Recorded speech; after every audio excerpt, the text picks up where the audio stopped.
जी अस्सलाम वालेकुम dear students, I hope you are doing well, you are in the best of health and spirits. अब हम past papers को continue करते हुए हम पहुंचे थे क्वेश्चन नंबर 12 के ऊपर।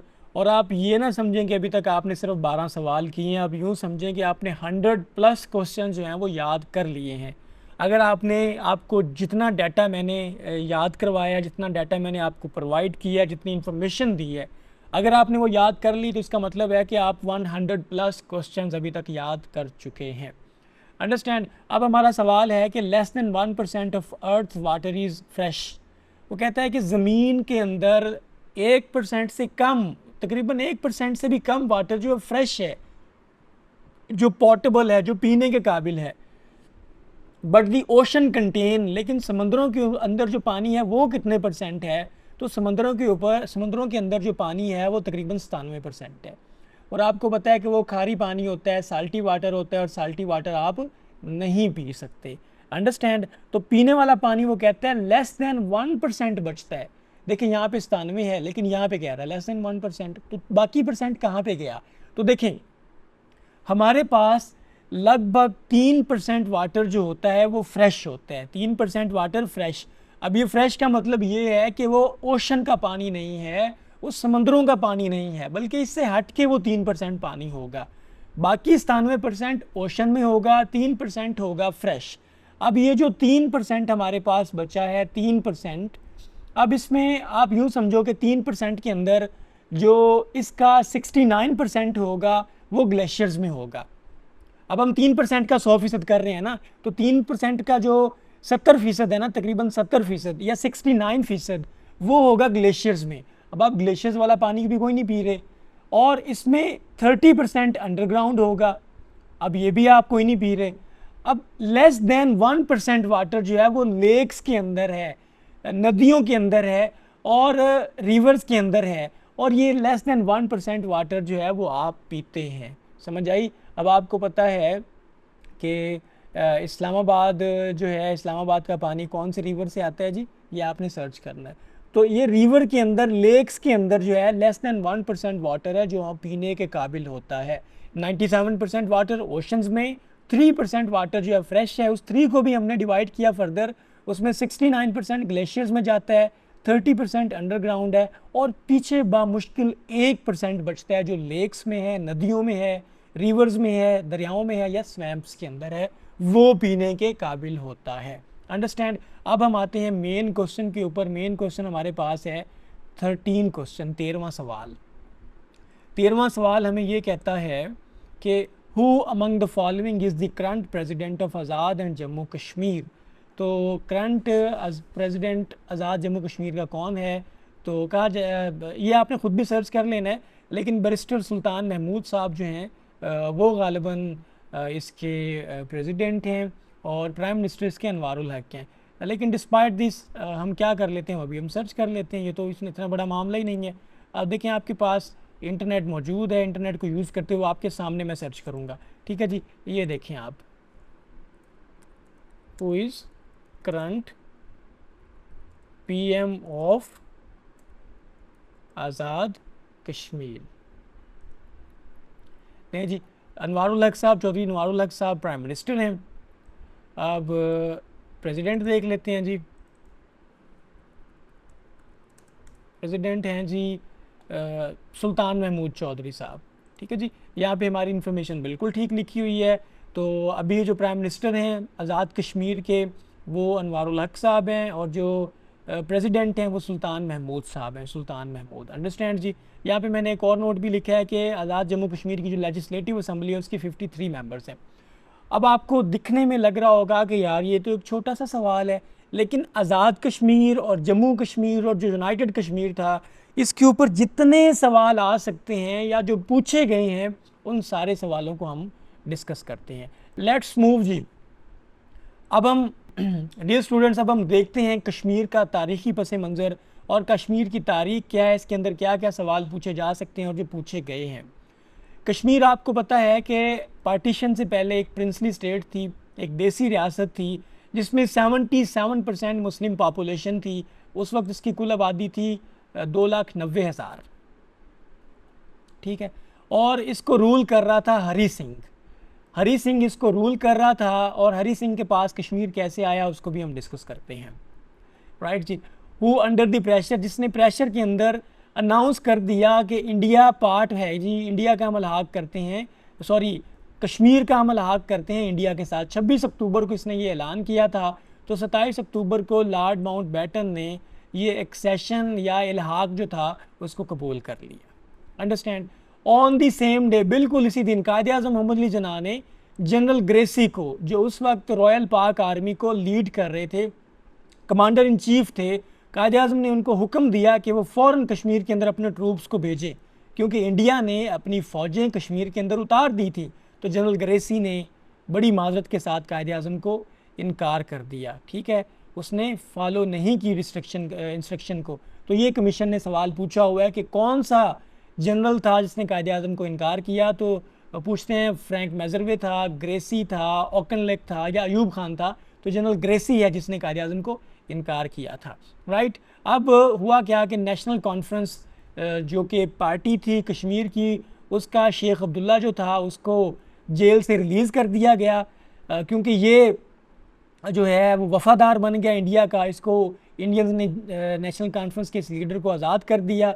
फिर ये फाइनली क्या बन गया, ये आज़ाद, ये जम्मू कश्मीर का क्या बन गया जी, प्राइम मिनिस्टर बन गया।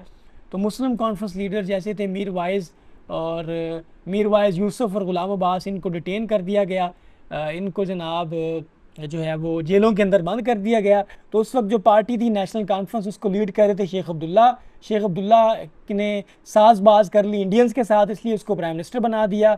और जो मुस्लिम कॉन्फ्रेंस, जो दूसरी पार्टी थी जिसमें वाकई कश्मीर की आज़ादी के लिए लड़ने वाले लोग थे, जैसे मीर वाइज़ यूसुफ और ग़ुलाम अब्बास, इनको जेलों के अंदर बंद कर दिया गया।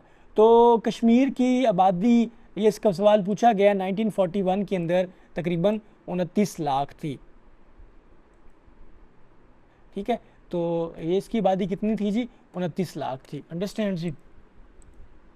आगे चलते हैं हम। अब ट्रीटी ऑफ लाहौर क्या था और ट्रीटी ऑफ अमृतसर क्या था।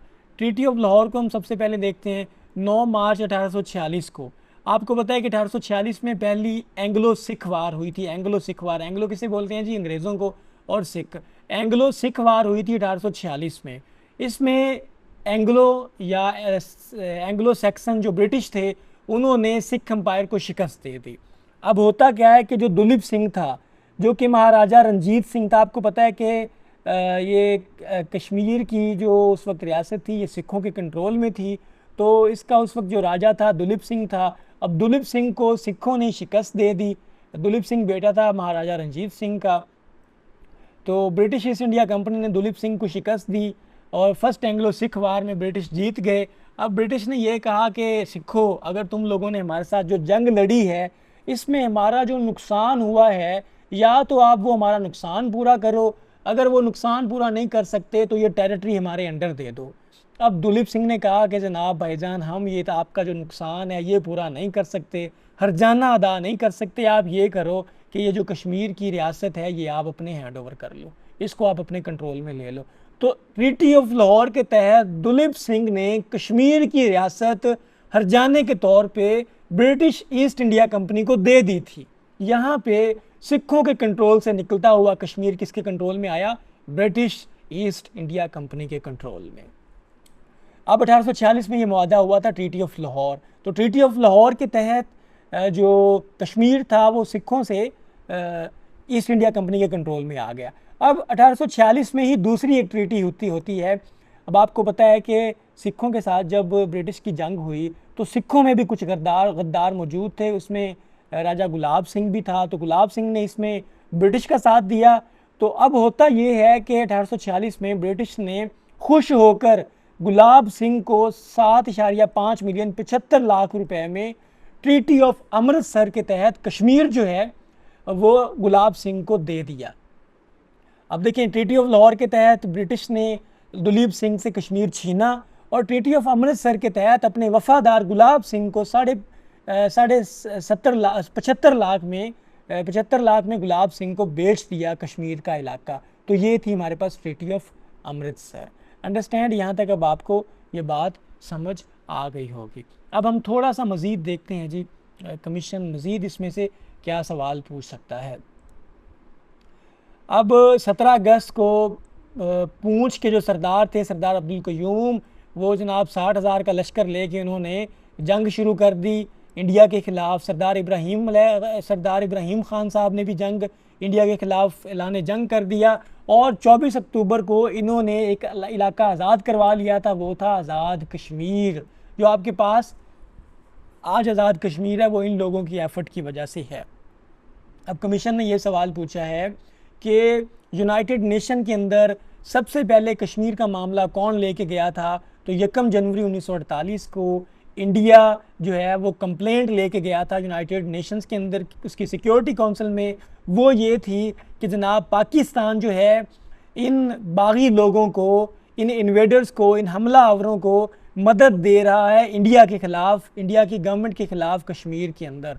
तो पहला केस इंडिया लेके गया था यूनाइटेड नेशन सिक्योरिटी काउंसिल के अंदर 1 जनवरी 1948 के अंदर। फिर यूनाइटेड नेशन कमीशन और इंडिया एंड पाकिस्तान, फिर सालसी के लिए यूनाइटेड नेशंस ने कमीशन बनाया था जिसको बोलते हैं United nation commission on India and Pakistan. इसके ऊपर भी कमीशन ने सवाल पूछा है कि UNCIP स्टैंड फॉर क्या है। आगे फिर आपको बताता चलूँ कि 1 जनवरी 1948 को सीज़ फायर लाइन बन गई जी। सीज़ फायर लाइन 1939 के अंदर खींची गई थी, 1949 के अंदर खींची गई थी जी। सीज़ फायर लाइन मतलब कि जंग बंदी लाइन। सपोज़ करें कि ये इंडिया है, ये साइड पे पाकिस्तान है, ये दरमियान में सीज़ फायर लाइन 1949 के अंदर खींची गई थी और ये कराची एग्रीमेंट के तहत खींची गई थी। कराची एग्रीमेंट के तहत सीज़ फायर लाइन ड्रा की गई थी पाकिस्तान और इंडिया के दरमियान। अंडरस्टैंड।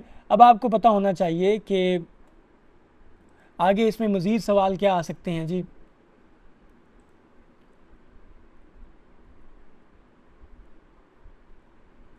चले अब इसमें मज़ीद हम, अब ये मैंने आपको कुछ यूनाइटेड कश्मीर की तारीख़ बताई। अब आज़ाद जम्मू और कश्मीर की हम बात करते हैं। आज़ाद जम्मू और कश्मीर का क्या करंट सीन है। ये सेल्फ़ ऑटोनोमस रीजन है जिसकी अपनी गवर्नमेंट है। अंडरस्टैंड। अब ये सेल्फ गवर्निंग रीजन है जो कि पाकिस्तान के कंट्रोल में है, लेकिन कॉन्स्टिट्यूशनली ये पाकिस्तान का पार्ट नहीं है। अब पाकिस्तान का आप कॉन्स्टिट्यूशन देखोगे तो उसमें ये कहीं नहीं लिखा हुआ कि ये पाकिस्तान की फेडरेशन का हिस्सा है, पाकिस्तान की फेडरेशन का हिस्सा नहीं है। ये सेल्फ गवर्निंग रीजन है जो कि पाकिस्तान के कंट्रोल में है, लेकिन कॉन्स्टिट्यूशनली पाकिस्तान का पार्ट नहीं है। आज़ाद कश्मीर की अपनी लेजिस्लेटिव काउंसिल है, लेजिस्लेटिव असम्बली है जिसके 53 मेंबर्स हैं। अब आज़ाद जम्मू एंड कश्मीर की इसकी अपनी जुडिशरी है। अपनी जुडिशरी का मतलब ये है कि इसका अपना सुप्रीम कोर्ट है और इसका अपना हाई कोर्ट है। इसके फ़ैसले पाकिस्तान के सुप्रीम कोर्ट में नहीं होते, पाकिस्तान के हाई कोर्ट में नहीं होते, बल्कि इसका अपना हाई कोर्ट है, अपना इसका सुप्रीम कोर्ट है। इसका अपना प्राइम मिनिस्टर है, अभी हमने बात कर ली। इसका अपना प्रेसिडेंट है, इसका अपना लेजिस्लेचर है, लेजिस्लेचर का मतलब कानून साज असम्बली। इसका अपना हाई कोर्ट है और इसका अपना फ्लैग है। अब आज़ाद जम्मू और कश्मीर काउंसिल जो है इसमें 14 मेंबर्स हैं। प्राइम मिनिस्टर इसका चेयरमैन है और ये आज़ाद जम्मू एंड कश्मीर काउंसिल ये आज़ाद कश्मीर को देखती है, लुक आफ्टर करती है। अब आज़ाद जम्मू एंड कश्मीर जो है इसकी 3 डिवीजन्स हैं और इसकी 10 डिस्ट्रिक्ट्स हैं। इसकी डिवीज़न मीरपुर है, मुजफ्फराबाद है और पूंछ। मुजफ्फराबाद इसका क्या है जी, कैपिटल है। मुजफ्फराबाद इसका कैपिटल है। अंडरस्टैंड। अब ये सारे सवाल कहीं से कमीशन कोई भी सवाल पूछ सकता है आपसे। अब जो इसकी समरी ऑफ एरिया डिस्ट्रीब्यूशन कि कितना कश्मीर किसके पास है, इतना इसका कितना एरिया किसके पास है, तो याद रखें कश्मीर जो है इंडिया के पास 55% एरिया जो है कश्मीर का वो इंडिया के पास है। इसको जम्मू एंड कश्मीर बोलते हैं, ठीक है। इसमें जो है हमारे पास जम्मू एंड कश्मीर रीजन आता है और लद्दाख का रीजन आता है। लद्दाख के अंदर 2 डिस्ट्रिक्ट हैं, कारगिल और लेह। कमीशन ने यह भी सवाल पूछा है कि जो लद्दाख रीजन है, लद्दाख की कितनी डिस्ट्रिक्ट्स हैं, कारगिल और लेह इसकी लद्दाख की डिस्ट्रिक्ट्स हैं। पाकिस्तान के पास 35% रीजन आता है कश्मीर का जिसको हम आज़ाद जम्मू एंड कश्मीर बोलते हैं। अंडरस्टैंड। इसका एरिया है 13,297 स्क्वायर किलोमीटर जो आज़ाद जम्मू एंड कश्मीर है जिसके ऊपर बात हो रही थी। और ये भी कश्मीर का कहा जाता है कि हिस्सा होता था गिलगित बल्तिस्तान। इसका एरिया है 72,970 किलोमीटर स्क्वायर। अब चाइना के पास 10% टोटल एरिया आता है कश्मीर का जिसमें अक्साई चीन का इलाका है। अब आपने याद रखना है कि कश्मीर का टोटल एरिया जो है उसमें 55% एरिया जो है वो इंडिया के पास है, 35% पाकिस्तान के पास है और 10% बचा खुचा किसके पास आता है जी, इंडिया के पास आता है, सॉरी चाइना के पास आता है, ठीक है। अब हम देखते हैं जी डिस्प्यूटेड एरियाज इसमें क्या है, अक्साई चीन इसमें डिस्प्यूटेड एरिया है। चाइना जो है वो एडमिनिस्टर करता है, इसको कंट्रोल करता है अक्साई चीन को, जो कि रीजन दैट इंडिया क्लेम्स, जो कि इंडिया क्लेम करता है कि जनाब ये तो लद्दाख का पार्ट है, लद्दाख हमारे कंट्रोल में है, तो अक्साई चीन भी हमारा हिस्सा है। लेकिन चाइना कहता है नहीं, इसको मैं कंट्रोल कर रहा हूँ, ये मेरा ही हिस्सा है। The dispute over Aksai Chin was a central factor in 1962 Sino India war. अब आपको पता है इंडिया और चाइना के दरमियान जो मेन जंग हुई थी 1962 में, वो भी इसी अक्साई चीन की वजह से हुई थी। अब जो शिखज़म वैली है ये भी डिस्प्यूटेड एरिया है। शिखज़म वैली आपको पता है सिखम वैली गिलगित बल्तिस्तान में है, ये एक दूसरा एरिया जिसके ऊपर डिस्प्यूट है, इसको पाकिस्तान कंट्रोल करता है। आपको गिलगित बल्तिस्तान का हिस्सा है तो पाकिस्तान ने कंट्रोल करना है ना, लेकिन इंडिया अगेन क्लेम करता है कि नहीं जनाब ये हमारे जम्मू और कश्मीर का रीजन है, ये हमारा हिस्सा है।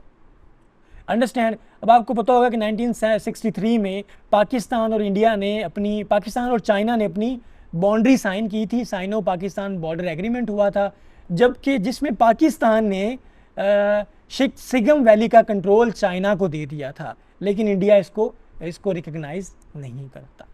अब सियाचिन ग्लेशियर का एरिया ये भी डिस्प्यूटेड है। सियाचिन ग्लेशियर जो कराकोरम रेंज के अंदर है ये भी डिस्प्यूटेड है। ये करंटली तो इंडिया के अंदर है, इंडिया का कंट्रोल है इसके ऊपर, लेकिन पाकिस्तान कहता है कि सियाचिन पाकिस्तान का हिस्सा है। ठीक है, तो इसके अंदर बहुत ज़्यादा मिलिट्री के वो झड़पें भी हो चुकी हैं। आपको पता होगा कि 1984 के अंदर ऑपरेशन मैकदत किया था इंडिया ने पाकिस्तान के खिलाफ, तो 1984 के अंदर सियाचिन का मामला बहुत ज़्यादा बढ़ गया था और यहाँ पे छोटी मोटी जंग झड़प भी हो गई थी। अंडरस्टैंड जी। अब इसकी पॉलिटिकल और मिलिट्री इम्पैक्ट क्या है कि India and Pakistan both claim entirety of Jammu and Kashmir as their own while China claim Aksai Chin. India और पाकिस्तान कहते हैं कश्मीर हमारा है, जबकि चाइना कहता है अक्साई चीन मेरा इलाका है। अब लाइन ऑफ कंट्रोल जो है इंडिया का जो इंडियन ऑक्युपाइड कश्मीर है और पाकिस्तान का आज़ाद कश्मीर है, इसके दरमियान जो लाइन खींची गई है लाइन ऑफ कंट्रोल है, ये एक डिफेक्टो लाइन है। अंडरस्टैंड जी। और लाइन ऑफ एक्चुअल कंट्रोल के बारे में सवाल पूछ लेते हैं। इंडिया और चाइना के दरमियान जो अक्साई चीन को सेपरेट करती है लाइन, वो लाइन ऑफ एक्चुअल कंट्रोल है। इंडिया और पाकिस्तान के दरमियान लाइन ऑफ कंट्रोल है, इंडिया और चाइना के दरमियान लाइन ऑफ एक्चुअल कंट्रोल है। कमीशन इसके ऊपर सवाल पूछ चुका है कि लाइन ऑफ कंट्रोल किस किस के दरमियान है। Line of control Pakistani Kashmir और इंडियन कश्मीर के दरमियान है, जबकि line of actual control India और चाइना के दरमियान है। अंडरस्टैंड जी। तो ये आपके पास इंपॉर्टेंट क्वेश्चंस थे कश्मीर के हवाले से, ये आप लोगों ने याद रखने हैं। ठीक है, तो सवाल एक था, लेकिन डियर स्टूडेंट्स यहाँ से मैंने आपको कितनी इन्फॉर्मेशन दी, ये सारी इन्फॉर्मेशन आप लोगों के लिए बहुत इंपॉर्टेंट है। इसको याद करें और अपने दोस्तों के साथ लाजमी इसको शेयर करें ताकि आपकी वजह से कम किसी का भला हो जाए। Thank you so much, take care, अपना बहुत सा ख्याल रखिएगा।